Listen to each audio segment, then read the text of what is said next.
HNB, UMU, BSc nursing, JNM, ANM, paramedical counselling 2023। आज की video में महत्वपूर्ण पॉइंट्स के बारे में डिस्कस करेंगे। जो सीट आपकी डिवाइड है, किस तरीके से डिवाइड है। कहने का मतलब है जो कॉलेजेस हैं वहाँ पे सब कैटेगरीज वाइज किस तरीके से कितनी सीटें वैकेंट है, उसके बारे में आज की वीडियो में डिस्कस करेंगे। लेकिन उससे पहले काफ़ी कमेंट्स आप स्टूडेंट के आ रहे थे कि सर हमने काउंसलिंग में मिस्टेक कर दी है। तो काफ़ी गुड अपॉर्चुनिटीज़ है आप तमाम स्टूडेंट के लिए। यूनिवर्सिटी ने आपको एक और मौका दिया है, लेकिन ध्यान देना स्टूडेंट, उसके लिए आपको 500 रुपये पे करना होगा। जिन स्टूडेंट ने अपनी काउंसलिंग में कॉलेज प्रेफरेंस गलत भर दिया या किसी कारणवश एक ही कॉलेजेस भरा है तो वो 500 रुपये फीस उन्हें पे करनी पड़ेगी। ध्यान देना स्टूडेंट, गूगल पे के थ्रू आप पेमेंट मत करना, ATM कार्ड के थ्रू आप पेमेंट करना और उसके बाद ही आप अपनी प्रेफरेंस को यहाँ पे एडिट कर सकते हैं, नई तरीके से अपनी प्रेफरेंस भर सकते हैं। ये इन्फॉर्मेशन उन तमाम स्टूडेंट के लिए होगी जिन स्टूडेंट ने अपनी प्रेफरेंस यहाँ पे गलत भर दी थी। लेकिन एक चीज़ ध्यान देने स्टूडेंट, काफ़ी कमेंट्स आ रहे थे जो स्टूडेंट सीट अपग्रेड कर रहे हैं, तो उन स्टूडेंट्स से मैं रिकमेंड करूँगा सीट अपग्रेड में वही कॉलेजेस आप डालें जहाँ आप जाना चाहते हैं। फॉर एग्जाम्पल के लिए आपको चंपावत का कॉलेज सेलेक्टेड हुआ है, आप चाहते हैं कि मैं देहरादून या हल्द्वानी मुझे मिल जाए, इन दोनों में से कोई भी मिल जाए, मैं जाने को तैयार हूँ या तैयार रहा है, मतलब बॉयज़ और गर्ल्स दोनों की बात कर रहा हूँ। तो आप ये करना स्टूडेंट, आप दोनों कॉलेज अपनी प्रेफरेंस में भरना। फर्स्ट प्रेफरेंस में उस कॉलेज को भरना जहाँ आप श्योर मतलब 100% जाना चाहते हो, सेकंड प्रेफरेंस में जहाँ आपका इंटरेस्ट है। इस तरीके से आप भरना, बाकी कॉलेजेस मत भरना स्टूडेंट जो जहाँ आप बिल्कुल नहीं जाना चाहते हो। उन स्टूडेंट को कह रहा है जो सीट अपग्रेड करना चाहते हैं। बाकी जो स्टूडेंट जिन्हें कॉलेजेस अलॉटेड नहीं हुए, मैं उन तमाम स्टूडेंट से रिकमेंड करूँगा पूरे गवर्नमेंट कॉलेजेस यहाँ पे डालें। चंपावत के काफ़ी ज़्यादा चांसेस है क्योंकि चंपावत में काफ़ी वैकेंट सीट है। BSc नर्सिंग वाले स्टूडेंट के लिए काफ़ी बड़ा बेनिफिट ये रहने वाला है। दूसरी चीज़ मैं यहाँ पे ये कहूँगा स्टूडेंट, जो स्टूडेंट यहाँ पे प्राइवेट कॉलेजेस के रिगार्डिंग कह रहे हैं उन स्टूडेंट्स से मैं यही रिकमेंड करूँगा, अगर आपके पेरेंट्स आपको अफोर्ड कर पाएंगे इतनी फ़ीस, देन आप प्राइवेट कॉलेजेस प्रेफरेंस में भर सकते हैं, अदरवाइज़ आप प्राइवेट को स्किप कर सकते हैं। इस चीज़ का माइंडसेट में ध्यान रखना। मैंने काफ़ी वीडियोस में कहा है प्राइवेट कॉलेजेस की फ़ीस काफ़ी ज़्यादा रहती है गवर्नमेंट के कंपेयर में, 60 से लेकर 70% ज़्यादा फीस आपके प्राइवेट कॉलेजेस में रहती है। मैंने काफ़ी बारी वीडियोस में इसके रिगार्डिंग डिस्कस कर लिया है। अब यहाँ पे बात करते हैं, जो लास्ट डेट आपकी काउंसलिंग की रहने वाली है 8 अक्टूबर 2023 तक रहने वाली है। 2 दिन का टाइम आपके पास यहाँ पर रहने वाला है। और ज्वाइनिंग ऑफ अलॉटेड कॉलेजेस, कहने का मतलब जो रिजल्ट है आपका वो तो 12 तारीख को यहाँ पर पब्लिश हो जाएगा और लास्ट डेट ऑफ एडमिशन यहाँ पर रहेगी 18 अक्टूबर तक।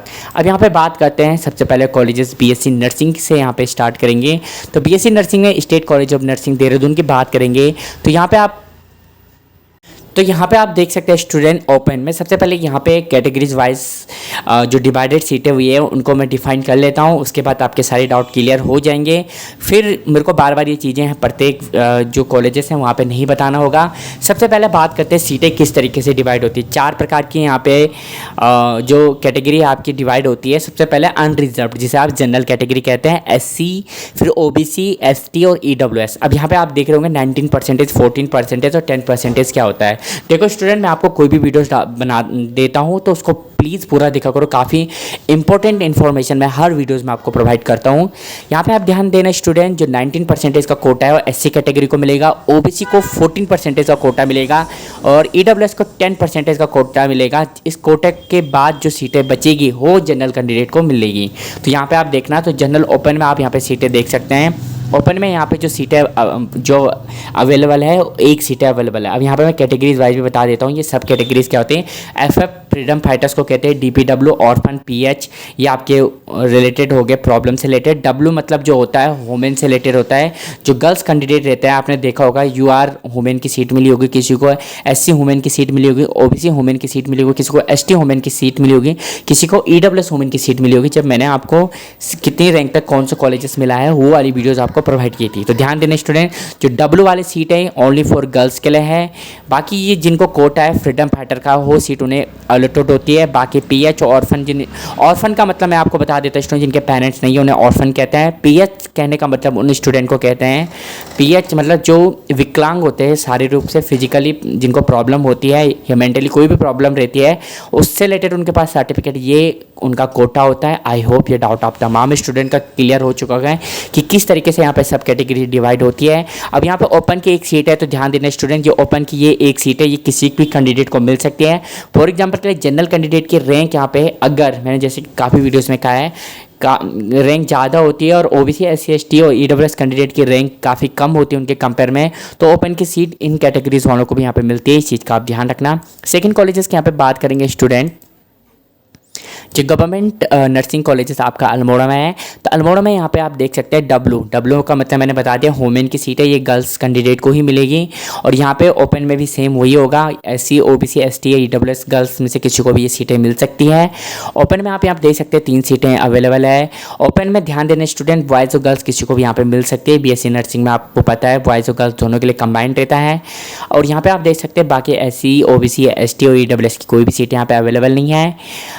थर्ड कॉलेजेस की बात करेंगे गोपेश्वर चमोली की, तो यहाँ पे आप देख सकते हैं ओपन की 1 सीट अवेलेबल है, वुमेन की 1 सीट अवेलेबल है, ऑर्फन जो स्टूडेंट होगा उसके लिए यहाँ पे 1 सीट अवेलेबल है। सेम एससी की बात करेंगे तो वुमेन की यहाँ पे 1 सीट अवेलेबल है। ओपन मतलब सब ओपन का मतलब यहाँ पे ध्यान देना स्टूडेंट, बॉयज़ और गर्ल्स दोनों के लिए यहाँ पे कॉम्पिटिशन होगा। और जो डब्लू का जो सीट है वुमेन को ही मिलेगी, गर्ल्स को ही मिलेगी। तो यहाँ पे आप देख सकते हैं डब्लू की 1 सीट है, ओपन की 1 सीट है। सेम ओबीसी में यहाँ पे कोई भी सीटें अवेलेबल नहीं है, एसटी में भी कोई भी सीटें अवेलेबल नहीं है और ईडब्ल्यूएस में भी कोई भी सीटें अवेलेबल नहीं है। सेम पिथौरागढ़ कॉलेजेस की बात करेंगे तो यहाँ पे आप देख सकते हैं गर्ल्स के लिए 1 सीट है, जनरल में अवेलेबल है, ओपन में 1 सीट अवेलेबल है। एससी में आप देख सकते हो ओपन की 1 सीट अवेलेबल है। ओबीसी की बात करेंगे तो गर्ल्स के लिए 1 सीट है और ओपन के लिए 1 सीट है। बाकी ध्यान देना स्टूडेंट, जो categories SC OBC ST EWS है, अगर मैंने वुमेन का है तो इन्हीं कैटेगरी वाले स्टूडेंट को ये सीट मिलेगी। ओपन में भी बॉयज़ गर्ल्स जिसकी रैंक होगी उस कैटेगरी में उन्हीं को ये सीट मिलती है। सिर्फ जनरल का रूल्स थोड़ा सा यहाँ पे अलग है, इस चीज़ का आप ध्यान रखना। आई होप ये डाउट आप तमाम स्टूडेंट का क्लियर हो चुका होगा। अब यहाँ पे हल्द्वानी की बात करेंगे तो हल्द्वानी में आप देख सकते हैं यहाँ पे जनरल की 1 सीटें अवेलेबल है, ऑर्फन कैंडिडेट के लिए 1 सीटें अवेलेबल है। तो ऑर्फन और ओपन में आप देख सकते हैं 1-1 सीटें अवेलेबल है। एससी की कोई भी सीटें अवेलेबल नहीं है, ओबीसी की भी नहीं है, एसटी की भी नहीं, ईडब्ल्यूएस की भी नहीं। न्यू टीरी की बात करेंगे तो न्यू टीरी में पीएच कैंडिडेट की 1 सीटें अवेलेबल है। ओपन के यहाँ पे 3 सीटें अवेलेबल है, यहाँ पे आप देख सकते हैं। और एससी में आप देख सकते हैं यहाँ पे ओपन की 1 सीटें अवेलेबल है, बाकी ओबीसी में भी यहाँ पे 1 सीटें अवेलेबल है, बाकी यहाँ पे फुलफिल हो चुकी है। एक चीज़ मैं आपको बताना चाहूँगा स्टूडेंट, जो ये सब कैटेगरी डिवाइड रहते हैं, फ्रीडम फाइटर, डीपीडब्ल्यू, ऑर्फन, पीएच, तो ये सीटें फॉर एग्जांपल के लिए अगर कैंडिडेट अवेलेबल नहीं होता है तो ये सीटें वैकेंट जाती है, इस चीज़ का आप ध्यान रखना। फॉर एग्जांपल आप यहाँ देख रहे होंगे न्यू टीरी में 1 सीटें अवेलेबल है पीएच कैंडिडेट की। अगर यहाँ पे कैंडिडेट नहीं आते तो देखना नेक्स्ट जो आपकी मॉपअप राउंड होंगे तो वहाँ पे भी ये सीटें एक ही शो करेगा, ये किसी भी कैंडिडेट को ये सीटें नहीं मिलती है। बाकी डब्ल्यू और ओपन की जो सीटें हैं हमेशा फुलफिल होती है स्टूडेंट, इस चीज़ का आप ध्यान रखना।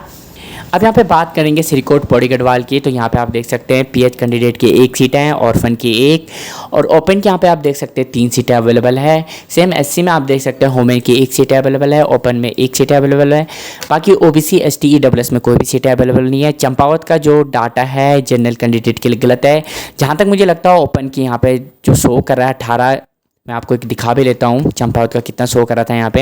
ये जो चंपावत का कॉलेजेस है यहाँ पे आप देख सकते हैं स्टूडेंट, चंपावत का जो कॉलेज यहाँ पे 18 दिखा रहा है, तो मुझे लग रहा है 13 से लेकर 14 जो सीटें होगी वो ओपन कैंडिडेट में से, कहने का मतलब है जो चंपावत का कॉलेजेस में ओपन जो टोटल सीटें हैं आपके 18 में से मुझे लग रहा है गर्ल्स के लिए 4 या 5 सीटें हो सकती है, बाकी बॉयज़ के लिए 9 या 10 सीटें हो सकती हैं। ये कंफर्म मैं नहीं कह सकता स्टूडेंट, क्योंकि यूनिवर्सिटी ने यहाँ पे कम्प्लीटली जो सीटें हैं आपको प्रोवाइड नहीं की है, और जो यहाँ पे जो प्रॉब्लम है काफ़ी डाउट माइंड सेट में आपके रह रहा है। लेकिन मैं फिर भी आपको एक आइडिया बता देता हूँ स्टूडेंट, वुमेन के यहाँ पे जो सीटें होगी 3 से लेकर 4 सीटें रह सकती है, और ओपन के यहाँ पे 11 से लेकर 12 सीटें हो सकती है। ये डिपेंड देखना होगा स्टूडेंट, जब रिजल्ट आएगा उस दिन ये पता चल जाएगा, लेकिन मैं अपना अनुमान के अकॉर्डिंग बता रहा हूँ स्टूडेंट। बाकी एससी के यहाँ पे आप देख सकते हैं वुमेन की 1 सीटें हैं, ओपन में 1 सीटें हैं, ओबीसी में एसटी में फुलफिल है, और ईडब्ल्यूएस में आप देख सकते हैं यहाँ पे जो सीटें अवेलेबल है। और देख सकते हैं स्टूडेंट, ये जो मैंने कहा था कि बहुत सारी मिस्टेक यहाँ पे आपको मिल रही है, मैंने आपको कहा था कि चंपावत का डाटा काफ़ी ज़्यादा गलत यहाँ पे प्रोवाइड किया। आप देख सकते हैं ईडब्ल्यूएस में यहाँ पे ओपन की 1 सीट दिखा रहा हो, जब टोटल यहाँ पे कर रहा है तो 2 यहाँ पे शो कर रहा है। तो चंपावत के कॉलेज में काफ़ी भारी मिस्टेक यहाँ पे देखने को मिल रही है स्टूडेंट, यही चीज़ें मैं आपको पहले ही कह रहा था। अब यहाँ पे बात करेंगे जीएनएम कॉलेज की, तो जीएनएम में यहाँ पे आप देख सकते हैं स्टूडेंट बॉयज़ और गर्ल्स की सीटें यहाँ पे रहती है, जैसे आपको पता ही है। तो सबसे पहले गर्ल्स कैंडिडेट की बात करेंगे, तो गर्ल्स में आप देख सकते हैं state school of nursing Dehradun की बात करेंगे, तो यहाँ पे यूके वुमेन की जो सीटें हैं, वुमेन कैंडिडेट के लिए जनरल में 3 सीटें हैं, ओपन की 2। जो रूल्स मैंने बीएससी नर्सिंग में बताया था, open, women, pH, orphan, same rules आपके जीएनएम एएनएम में लागू होगा, इस चीज़ का आप ध्यान रखना। सेम यहाँ पे आप देख सकते हो ऑर्फन की 1 सीटें अवेलेबल है, DW की एक सीट अवेलेबल है। SC में आप देख सकते हैं ओपन की एक सीट अवेलेबल है, OBC में भी एक, बाकी ST में कोई भी सीटें अवेलेबल नहीं है और EWS में ओपन की एक सीटें अवेलेबल है। मेल कैंडिडेट की बात करेंगे तो मेल कैंडिडेट में ओपन में एक सीटें अवेलेबल है, बाकी सीटें फुलफिल हो चुकी है। रोशनाबाद कॉलेज के यहाँ पे बात करेंगे गर्ल्स कैंडिडेट के लिए DPW की एक सीट है, ऑर्फन की एक सीट है, PH की एक सीट है और ओपन में आप देख सकते हैं 2 सीटें हैं। गर्ल्स जो UK वुमेन की जो सीटें रहती है वो फुलफिल हो चुकी है। अब ओपन में यहाँ पे थोड़ा सा कन्फ्यूज़न होगा स्टूडेंट, जो गर्ल्स का कॉलेजेस है यहाँ पे आपको सीटें मिलती है स्टूडेंट, क्योंकि JNM में जो देख सकता है फीमेल और मेल की बात करेंगे, जैसे फीमेल में तो फीमेल में आप देख रहे होंगे यहाँ पे UK वुमेन मेंशन कर रखा है, लेकिन मेल में यहाँ पे UK वुमेन मेंशन नहीं कर रखा, क्योंकि मेल में कोई भी बॉयज़ गर्ल्स की सीटें नहीं रहती हैं। तो गर्ल्स की सीटें UK वुमेन में हो, आपका वेटेज रहता है गर्ल्स का जो वेटेज रहता है 30% का, चाहे वो SC की बात करें, OBC में करें, ST में करें, EWS में गर्ल्स के लिए 30% का आरक्षण रहता है, उस तरीके से सीट डिवाइड होती है। ये भी मैंने आपका डाउट क्लियर कर दिया है।